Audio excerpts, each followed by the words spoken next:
Hello everyone, कैसे हैं आप सब। मैं आशा करता हूँ आप सब बहुत अच्छे होंगे। स्टडी ब्राइटन के इस यूट्यूब प्लेटफॉर्म पे आपका स्वागत है। आई होप आप सब बहुत अच्छे होंगे। रीजनिंग की क्लास में आपका स्वागत है। तो आइए चलिए अपनी रीजनिंग की क्लास को स्टार्ट करते हैं।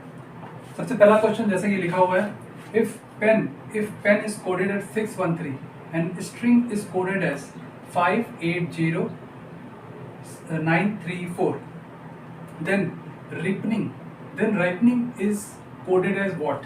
So जैसा कि आप देख सकते हो, पेन का कोड है 613, सेम है स्ट्रिंग का कोड है 580934। तो देखो रिपनिंग का कोड क्या होगा। देखो ऐसे क्वेश्चन में क्या करते हैं, कभी कभी क्या होता है, ये पेन का कोड 613 है। जैसे फॉर एग्जांपल पेन लिखा है 613, ठीक है। तो क्या होता है, जैसे कोडेड दिया हुआ ना, तो पेन का कोड है 6, पी का कोड है 6, ई का कोड है आई और एन का कोड है 3, ठीक है। सेम एज स्ट्रिंग, देखो स्ट्रिंग है 580934। देखो एस का कोड 5, टी का कोड 8, आर का कोड 0, आई का कोड 9, एन का कोड 3 एंड जी का कोड 4, सेम एज। अब रिपनिंग का कोड बताओ। रिपनिंग का RIPENING।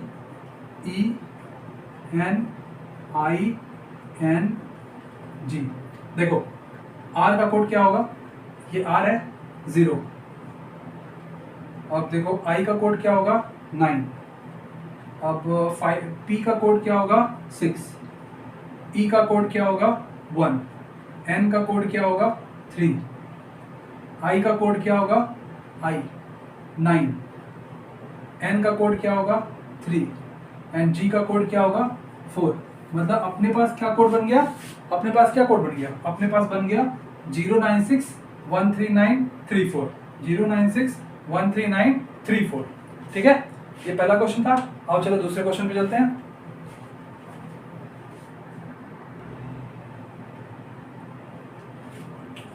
ये अपना दूसरा क्वेश्चन है। दूसरे क्वेश्चन में क्या है, if calendar is coded as AYJ, ये J है, AYJCLBYP, then step U is coded as what. तो देखो ऐसे क्वेश्चन में क्या करना है आपको, पहले तो समझना है इसमें लॉजिक क्या लग रहा है।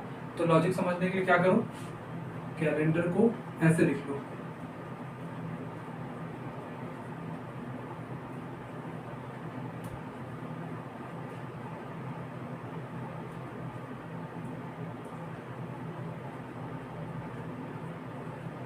अब देखो इसका कोडिंग क्या होता है, इसका नंबर क्या होता है 3।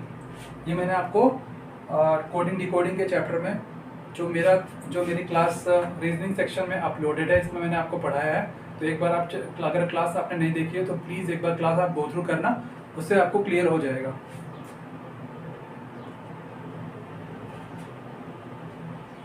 Just a minute. ये अपना सेकंड क्वेश्चन। तो जैसे मैंने आपको बताया था, यहाँ पे देखो कोडिंग डिकोडिंग आप पढ़े, अगर आपने पढ़ा है, नहीं पढ़ा तो कोई बात नहीं, चैनल पे कोडिंग डिकोडिंग की क्लास अपलोडेड है, आप जाके देखना चैनल को, उस वीडियो को 2 बार देखना, आपको समझ में आ जाएगा। तो आइए इसको देखते हैं।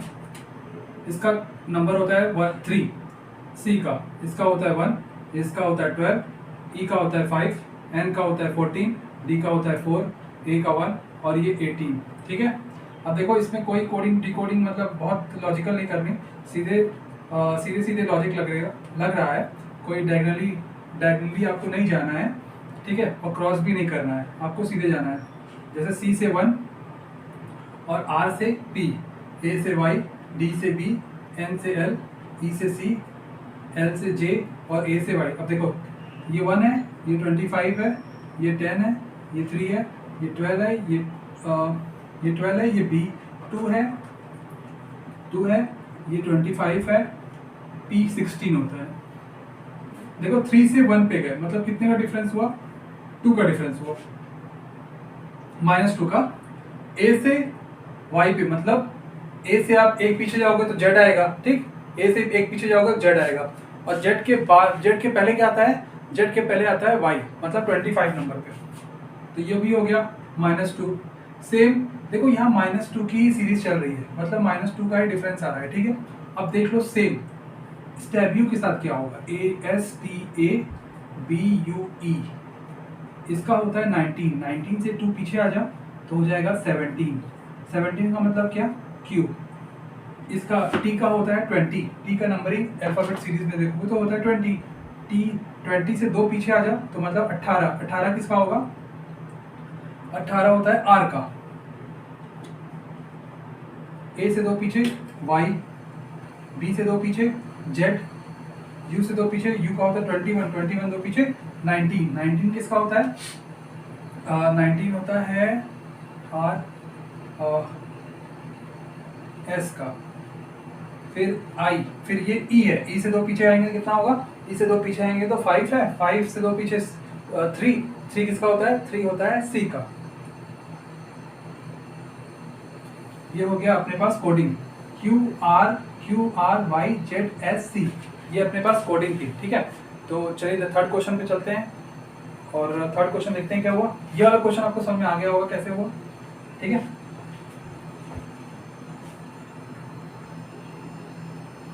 ये अपने पास थर्ड क्वेश्चन है। थर्ड क्वेश्चन में क्या करना है, थर्ड क्वेश्चन में आपको मिरर इमेज बतानी है। तो आइए चलिए देखते हैं मिरर इमेज के क्वेश्चन।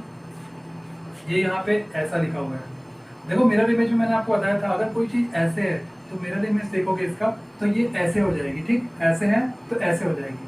अब देखो सेम इसको अगर मिरर इमेज में बनाना हो, रिप्रेजेंट करना हो तो कैसे करेंगे, पहले ये एक स्क्वायर या रेक्टेंगल जो समझ लो, उसके बाद देखो ये ऐसे आ रहा है ना, ये ऐसे तो ये ऐसे, अब देखो ये इधर से आ रहा है तो ये इधर से आएगा, ठीक। अब इसको तो ये ऐसे ही बनेगा और बाकी कोई डिफरेंस नहीं होगा, मिरर इमेज इसका यही होगा, ठीक है। तो आपने अपना आंसर चेक कर लेना है। तो आगे फोर्थ क्वेश्चन में चलते हैं। फोर्थ और फिफ्थ अपने पास सीरीज का क्वेश्चन है। तो सीरीज का क्वेश्चन के लिए पहले क्या करते हैं, सीरीज के क्वेश्चन करने से पहले उसमें फाइंड आउट करते हैं कि उसका लॉजिक क्या होगा। लॉजिक में भी उसका नंबर्स के बीच का डिफरेंस हो सकता है या फिर नंबर्स के बीच में हो सकता है कि मल्टीप्लिकेशन किया गया हो या फिर हो सकता है डिवीजन किया गया हो। तो वो फाइंड आउट कैसे करेंगे, पहले नंबर्स के बीच का डिफरेंस देखते हैं। जैसे देखो 1 से 2 पे गया, कितने का डिफरेंस होगा 1 का, 2 से 6 पे गया, 6 से 12 पे गया, 12 से 36, 36 से 72।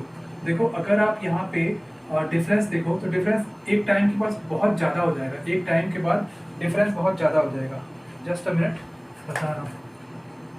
देखो ये 1 का है, ये देखो ये 4 का हो गया, ये 6 का हो गया, ये कितने का हो गया, ये तो एकाएक मतलब सडनली डिफरेंस बढ़ गया, कितने का हो गया 4 और ये 24। फिर कितने का हुआ, फिर देखो 36, ये 36 का डिफरेंस हो गया। तो देखो एक टाइम के बाद जो डिफरेंस है, डिफरेंस में बहुत जल्दी इंक्रीज डिफरेंस हो जा रहा है। तो उस केस में हम क्या करते हैं, उस केस में क्या करते हैं, एक और भी लॉजिक देख लो। हो सकता है इसमें मल्टीप्लिकेशन लग रहा हो, जैसे 1 × 2, 2 × 3, 6, अब देखो 2 × 3 है, फिर 6 × 12, 6 × 2, फिर 12 × 3, 36 × 2, और जो अगला देखो क्या लग रहा है, मल्टीप्लाई × 2 × 3 × 2 × 3 × 2, फिर जो नेक्स्ट नंबर होगा क्या होगा × 3 मल्टीप्लाई 3। अभी 72 × 3 क्या होगा, 3 × 6 और 7 × 21 मतलब 216 विच इज स्क्वायर ऑफ 6 का क्यूब होता है, स्क्वायर नहीं होता क्यूब होता है, ठीक है। और फिफ्थ क्वेश्चन क्या है, फिफ्थ क्वेश्चन भी अपने पास सेम सीरीज पे है। तो इस क्वेश्चन को करने वाले हैं। सबसे पहले क्या करेंगे, सबसे पहले मैंने आपको बताया लॉजिक फाइंड आउट करते हैं। लॉजिक कैसे फाइंड आउट करेंगे, हो सकता है उसके सबसे पहले कुछ नहीं करना, आपको बस उसके बीच नंबर्स के बीच का डिफरेंस फाइंड आउट कर देखना है कितना होगा। देख लो 25 से 33 गया, कितने का डिफरेंस, 8 का डिफरेंस। 42, 33 से 42 पे गया, कितने का डिफरेंस, ये हो गया 9 का डिफरेंस। फिर 52 से ये गया 42 से 52, 10 का डिफरेंस। फिर ये 11 का डिफरेंस। अब अगला जो नंबर होगा देखो 8 से 9, 9 से 10, 10 से 11 जो अगला नंबर होगा किसका डिफरेंस होगा, मतलब 8 से 9, 9 से 10, 10 से 11 जो अगला नंबर होगा उन दोनों के नंबर के बीच में जो डिफरेंस होगा वो कितने का होगा, वो होगा 12 का। तो इसमें 12 ऐड कर देंगे तो कितना आएगा, 3 + 2 5 और 6 1 75, कितना हुआ 75। समझ गया ना। देखो अगर यहाँ पे जैसे यहाँ पे 25 से 33 गए और 33 से इसके बाद अगर कोई बहुत बड़ा नंबर होता, अगर कोई बहुत बड़ा नंबर बीच में आ रहा है, इसका ये मतलब होता है जरूर नंबर्स के बीच में मल्टीप्लिकेशन किया गया है। क्या किया गया है, नंबर्स के बीच में मल्टीप्लिकेशन किया गया है। तो वही पहचानने का तरीका होता है, आपको पहचानना पड़ेगा, आपको समझना पड़ेगा। अगर नंबर एक का एक बढ़ गया तो आपको समझना पड़ेगा कि वो वहाँ पे मे बी पॉसिबल है कि मल्टीप्लिकेशन किया गया होगा। ठीक है, अब चलेंगे 6 क्वेश्चन पे।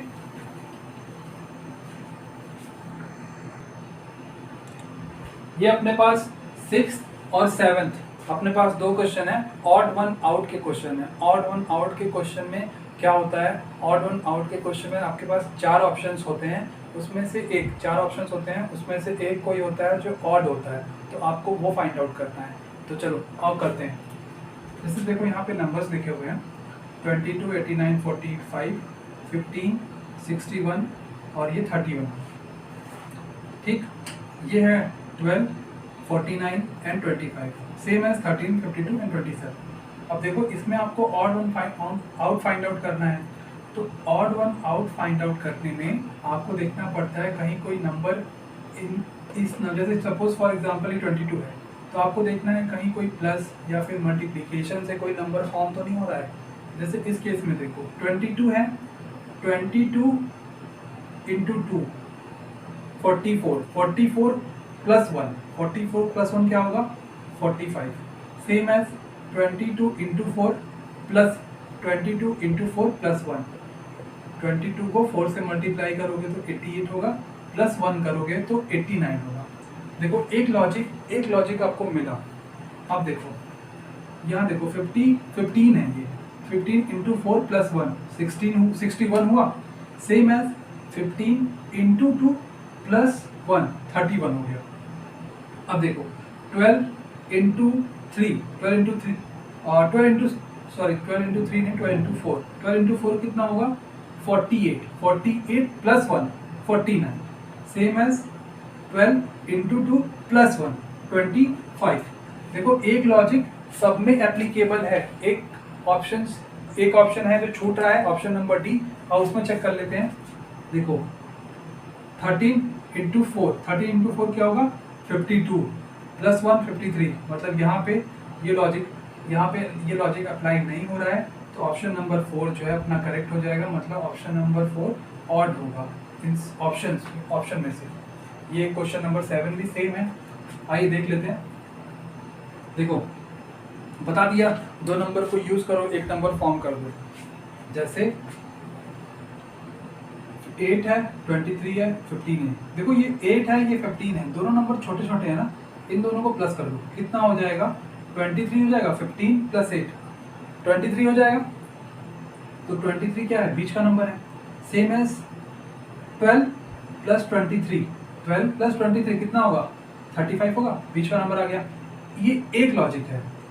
अब देखो 15 प्लस 31, 15 प्लस 31 कितना होगा 6, ये 6 एंड 46, ये क्या 46 है क्या, बिल्कुल नहीं है, ये तो गलत हो गया। फिर मतलब ऑप्शन नंबर 3 जो है वो सही हो गया। देखो इस केस में ना एक लॉजिक और लगेगा। एक लॉजिक कैसे और लगेगा, देखो ये 8 है ये 15 है, 8 टू जा कितना होता है 16 होता है, 16 माइनस 1 15 होगा, सेम एज 8 3 जा 24 माइनस 1 कितना 23। अब देखो इसमें 12 into 2 minus 1 23, 12 into 3 minus 1 35, 15 into 2 minus 1, तो यहाँ पे तो माइनस करना है, सब में तो माइनस करना है, बट यहाँ पे क्या है, यहाँ पे एक प्लस कर दिया। मतलब दोनों लॉजिक से हमने देख लिया, ऑप्शन नंबर 3 जो है, ऑप्शन नंबर 3 क्वेश्चन नंबर 7 का वो ऑड होगा। ठीक है, तो आइए चलिए अपने नेक्स्ट क्वेश्चन पे चलते हैं, जो कि है क्वेश्चन नंबर 8 होगा।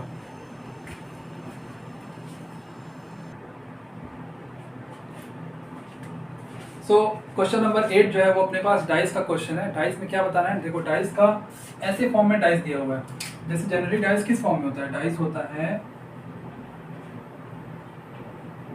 इस फॉर्म में ना,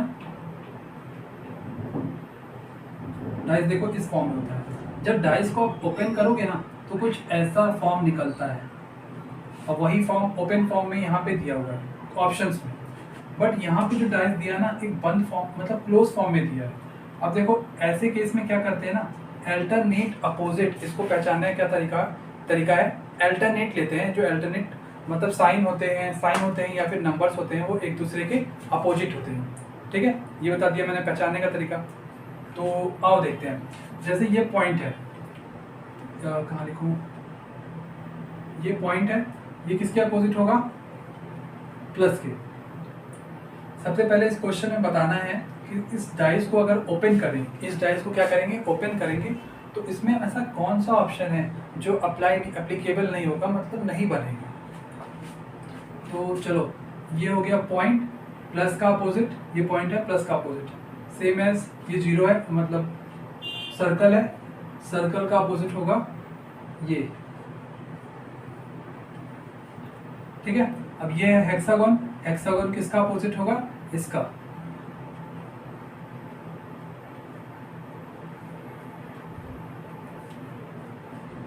अब सेम देख लो, इसमें देखो ये कोई साइन है, ये प्लस है, ये सर्कल है। सर्कल का अपोजिट क्या होगा, सर्कल का अपोजिट तो ये होगा, ये कहीं है, कहीं नहीं है। और इसका तो अपोजिट हेक्सागोन होगा, हेक्सागोन है, नहीं है। प्लस का अपोजिट ये पॉइंट है, तो पॉइंट है, मतलब ये तो बनेगा ही बनेगा।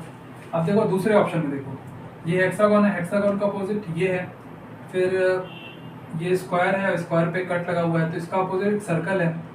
तो और एक मिनट, यहाँ पे देखो ऐसा सिंबल है जो ये अपोजिट है, हेक्सागोन और ये हेक्सागोन और ये एक दूसरे के अपोजिट हैं।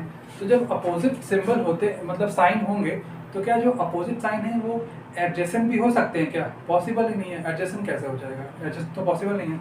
मतलब ऑप्शन नंबर जो 2 है वो करेक्ट होगा। ये ऑप्शन, ये मतलब डाइस नहीं बनेगा। इस डाइस को ओपन करें तो ये डाइस कभी नहीं बनेगा, बिकॉज जो नंबर, जो साइन सिंबल आपके जो साइन है अपोजिट में लिखे हैं, अपोजिट में है, वो एडजेसेंट कैसे हो सकते हैं, पॉसिबल ही नहीं है। ठीक है, तो ये आज की क्लास थी रीजनिंग प्रैक्टिस पे। तो चलिए, अगर आपको क्लास अच्छी लगी तो प्लीज़ इस वीडियो को लाइक करिए, चैनल को सब्सक्राइब करिए और शेयर कर दीजिए। So thank you so much for watching. खुश रहिए, पढ़ते रहिए। Thank you so much for watching. Please do like, share and subscribe.